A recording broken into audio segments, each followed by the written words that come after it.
Voilà, l'histoire se répète en République centrafricaine. François Bozizé, chassé par les armes comme il est arrivé au pouvoir il y a 10 ans exactement.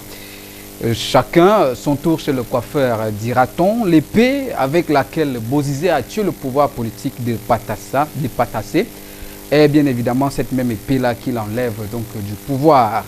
Hier, 24 mars 2013, chassé par la rébellion Séléka avec à sa tête Michel Tchododia, qui est évidemment le chef d'État autoproclamé en République centrafricaine. Le débat met donc sur la table la crise centrafricaine pour analyser, décrypter tous les alentours et le contour de ce putsch de la Séléka après les accords de Libreville de janvier-février 2013.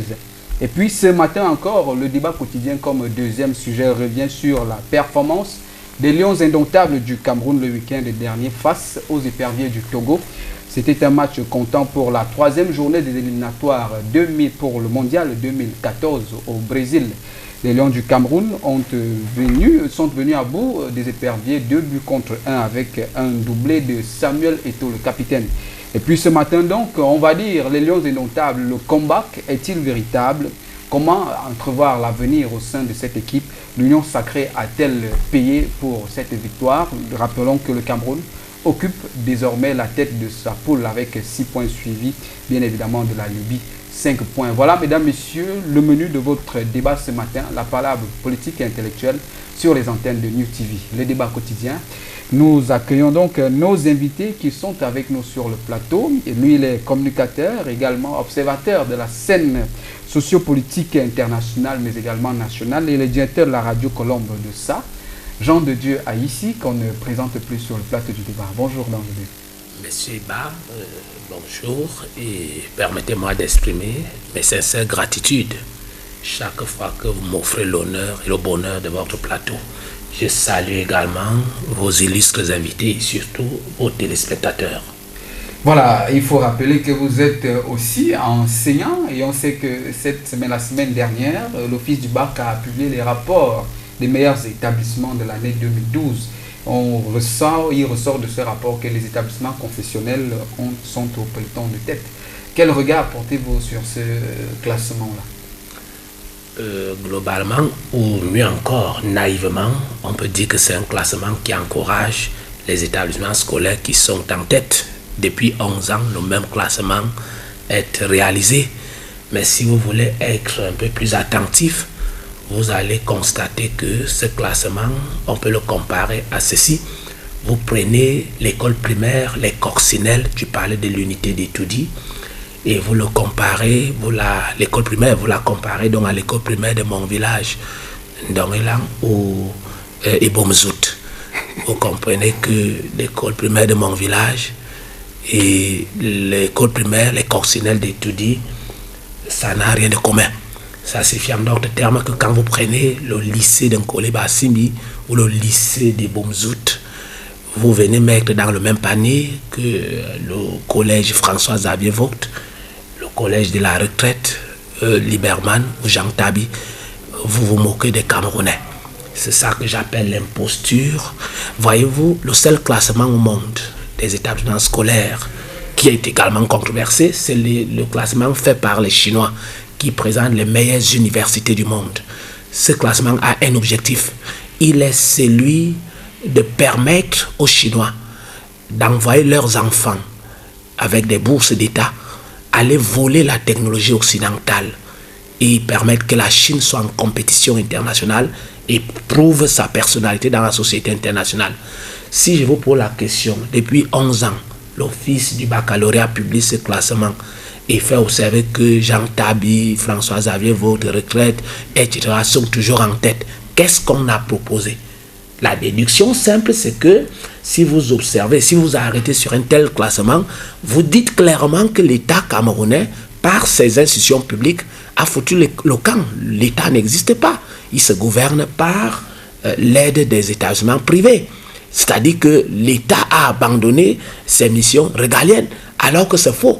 Il faut plutôt que vous disiez à l'office du baccalauréat que c'est l'imposture parce que les établissements privés confessionnels ont leur système d'évaluation, ont leur système de recrutement qui est sélectif.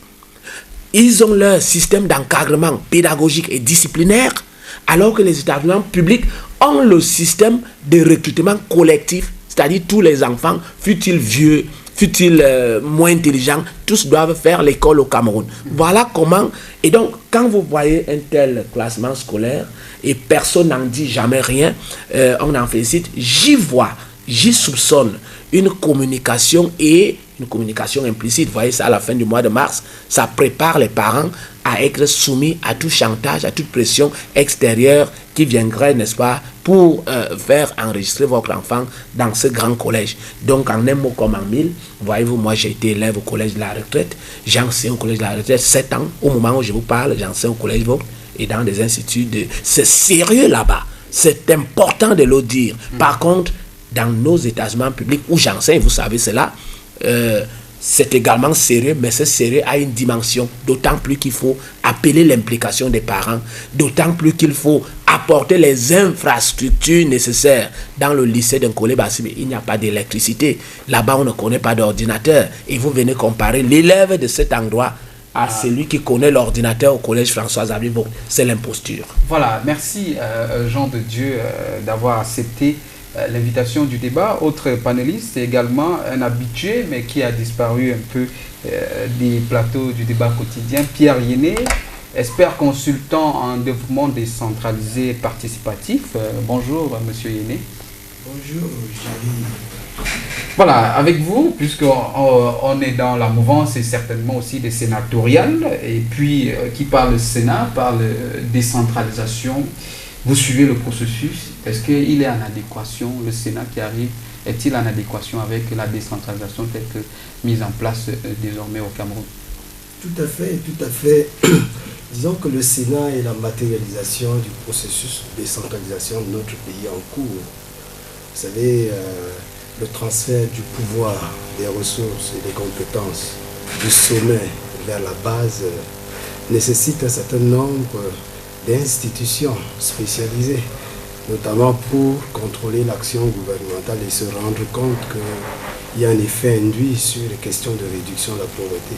Le Sénat, c'est une grande première pour nous. C'est annoncé dans ce pays depuis la tripartite en 91, et puis ça rentre dans notre langage à partir de 96. Parce que le terme est introduit dans notre loi fondamentale. Et puis il faut attendre 2013 pour vivre effectivement l'effectivité de la chose. Cela renforce le système démocratique de notre pays. Les deux chambres sont désormais là. Une pour légiférer et l'autre, comme je le disais tantôt, pour contrôler l'action gouvernementale et donc le Sénat. Voilà, merci Pierre Yéné aussi d'avoir accepté de venir partager ces moments de démocratie sur les antennes de New TV, la chaîne qu'on aime simplement.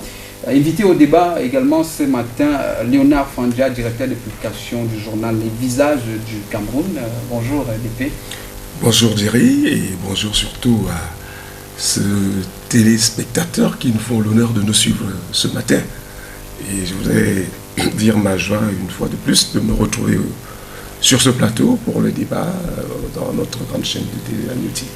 Voilà, avec vous, on va revenir sur la visite du président de la République qui va en Turquie, une visite de travail. On annonce également, tout comme la dernière visite en France, des rencontres sur le plan économique avec des possibilités de signature de certains contrats. Comment on peut présager que c'est l'opération séduction du président de la République qui se poursuit? D'abord, je voudrais dire que ce matin, j'ai eu la chance parce que c'est après moi que je voyais barrer la route quand je passais pour venir prendre part à ce débat. Et Dieu merci, j'aurais pu, avec quelques minutes de retard, que j'aurais pu être absent ou alors en retard à cette émission. Mais parlant de la visite du chef de l'État en Turquie, nous avons suivi l'ambassadeur de Turquie reçu en audience par le chef de l'État. Et un point sur lequel il a parlé, sur lequel il s'était un peu, c'était l'armement, la coopération militaire, l'achat des armes. Et ça m'intéresse parce que, je dis c'est important, il est important que le Cameroun prend l'initiative de diversifier ses relations, aussi bien économiques que militaires. Parce que on ne doit pas rester seulement cloîtré dans ses relations avec la France. La preuve, voilà nos forces armées, 50 ans de coopération militaire, commençant au Mali. Pour peu que vienne une petite rébellion, nos armées ne sont pas capables de faire face à ces rébellions. Alors aujourd'hui, il est important et voire urgent que nos chefs d'État prennent leurs responsabilités. Et en cela, je voudrais demander aux Camerounais de soutenir le chef d'État qui ose dans ce sens, c'est-à-dire diversifier ses relations, de sorte que nos militaires puissent être formés un peu partout et puissent s'adapter à toutes les nouvelles technologies en matière d'armement. Moi, je pense que c'est sur le point sur lequel je voudrais exprimer ma satisfaction pour dire que le président ose, et c'est important. Et il faut, quand on sait que nos chefs d'État, parce qu'il ne faut pas faire dans la langue de bois, quand nos chefs d'État se permettent de prendre telles initiatives, du côté de l'Hexagone, on ne les voit pas d'un bon oeil. Alors, nous autres Camerounais, parce que nous sommes Camerounais, nous voulons le développement de notre pays, nous devons soutenir un chef d'État qui ose aller dans cette direction. Voilà un chef d'État qui, lui, visiblement, a été chassé de son fauteuil. C'est bien évidemment François Bozizé de la République centrafricaine. C'est donc le prétexte et le contexte, la première thématique du débat ce matin, la crise centrafricaine, la rébellion Séléka qui renverse donc François Bozizé, qui part comme il est arrivé. On se retrouve juste derrière pour entrer de plein pied dans le débat ce matin.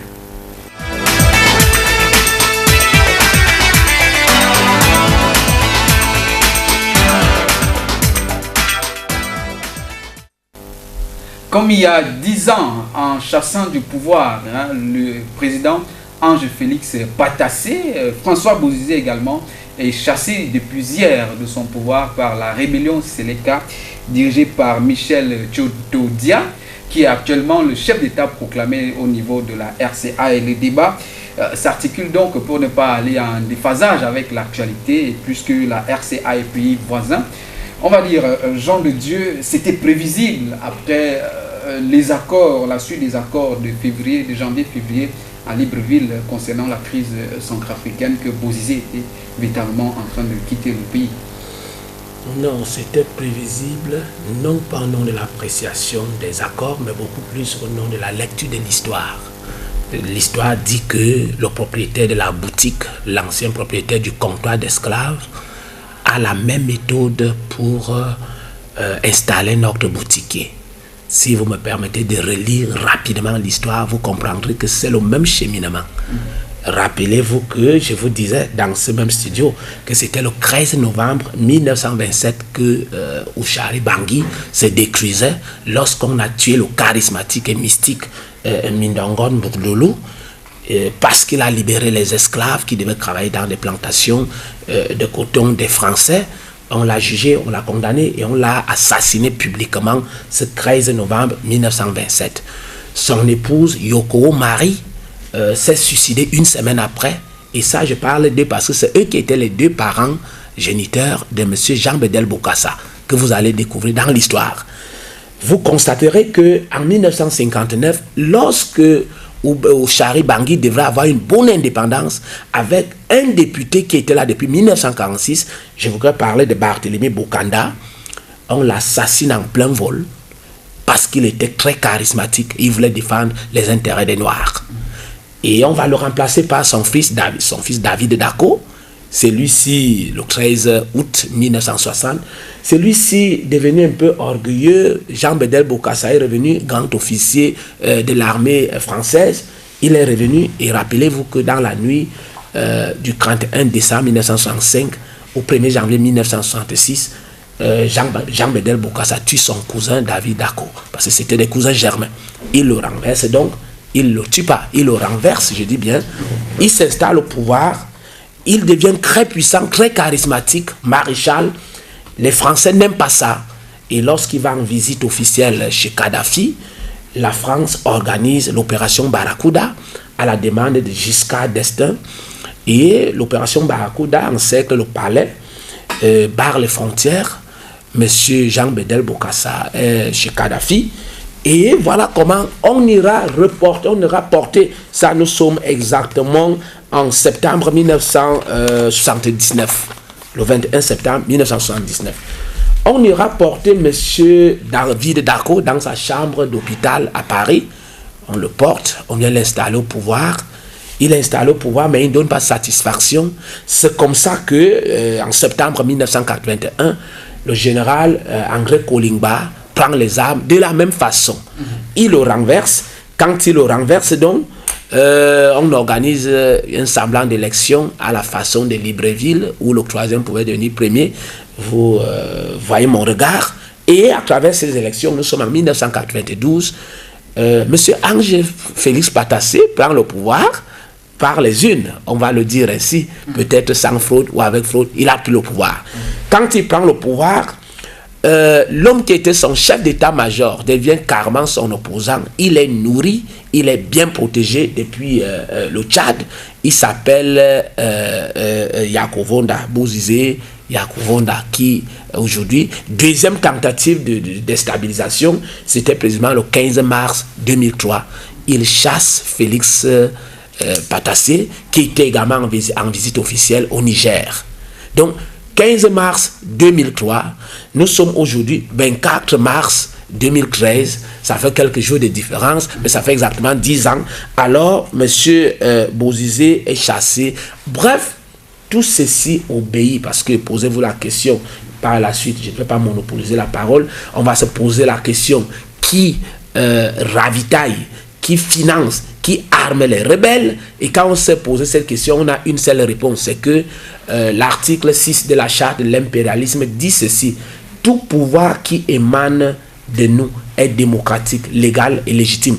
Un pouvoir qui n'émane pas de nous est illégitime, illégal et dictatorial, quelle que soit sa forme de gouvernance. L'article 7 conclut est appelé à disparaître.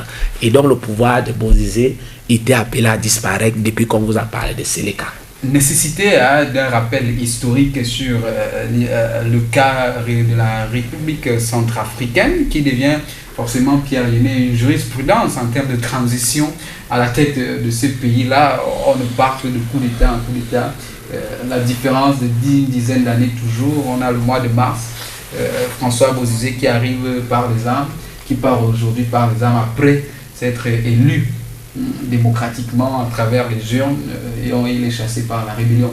Mais je voudrais, avant que vous ne réagissiez sur ce cas, je voulais interpeller, lorsqu'aujourd'hui on a l'impression que les rébellions sont devenues des institutions dans les républiques, c'est à dessein ou bien c'est une volonté démocratique? En réalité, les rébellions dans les États africains aujourd'hui ne sont que le fruit de la situation que nous vivons. Rendez-vous compte que l'Afrique continue au XXIe siècle de rester la principale victime des fléaux de l'insécurité alimentaire, de l'extrême pauvreté, du déficit de protection sociale. Ça a été largement le cas au cours des 19e et 20e siècles. Aujourd'hui, ce qu'il faut vivre, c'est certainement la rébellion aussi. Parce qu'on se rebelle là, quand ça ne marche pas. Bon. De l'autre côté, moi je pense qu'il est temps. Il y a justement 3 ans, les pays africains, dans l'immense majorité, ont fêté la fin du premier cinquantenaire de l'espace après les indépendances. Nous nous sommes rendus compte qu'en dépit de tous les efforts qui ont été déployés par ceux-là qui sont supposés nous apporter le développement, rien n'est fait. Mais les Africains doivent retourner sur eux-mêmes pour scruter le chantier de la gouvernance. Une gouvernance éclairée à l'africaine. Scruter le chantier du changement. Un changement qui nous propulse effectivement vers l'émergence. Mais de toutes les façons, il faut passer par l'innovation. De toutes les façons, l'Afrique, les pays africains sont restés dans la routine. Et la routine, c'est ça. Ça veut dire que les faits d'hier sont ceux d'aujourd'hui et de demain. la rébellion reste conséquemment la chose la mieux vécue, la mieux partagée. Et je pense qu'il est temps de crier et de dire non, il faut que ça s'arrête. Nous devons avoir une Afrique des stratégies endogènes de mobilisation sociale tous azimuts contre les fléaux que je désignais tantôt, l'insécurité alimentaire, l'extrême pauvreté et le déficit de protection sociale. Il faut dire non. Voilà, Léonard Fandja, lorsqu'on regarde le phénomène en RCA, et véritablement Michel Tchotodia, qui est l'actuel chef d'État autoproclamé, le chef, il faut signifier que c'est le chef de la rébellion. C'est le cas, après s'être installé au palais, première interview, RFI. C'est à dessein, ça démontre aussi peut-être un complot de celui qui aurait aidé, permis à ce que la Séléka s'installe au pouvoir. Bon, je voudrais d'abord dire ceci. Lorsque François Bozizé est arrivé au pouvoir, et avant ça, il faut reconnaître que dans ce marigot qu'on appelle la Centrafrique, où les gens sont arrivés pour la plupart du temps au pouvoir par les armes, il y a quand même eu un certain Ange Patassé, qui, du vivant du Bokassa, Jean-Bédel Bokassa, alors président, avant même qu'il soit empereur, était déjà très actif. C'était un démocrate, c'était un opposant, et qui s'est battu pendant des années, et qui a tellement fait peur à Bokassa, au point que Bokassa l'a envoyé en exil. Alors, ce monsieur, quand Kolimba est venu au pouvoir, il a organisé les élections. Et c'est Patassé qui avait gagné. Malheureusement, lui n'est pas parti comme il est venu. Il est venu démocratiquement. Bozizé l'a fait partir par les armes. Mais Bozizé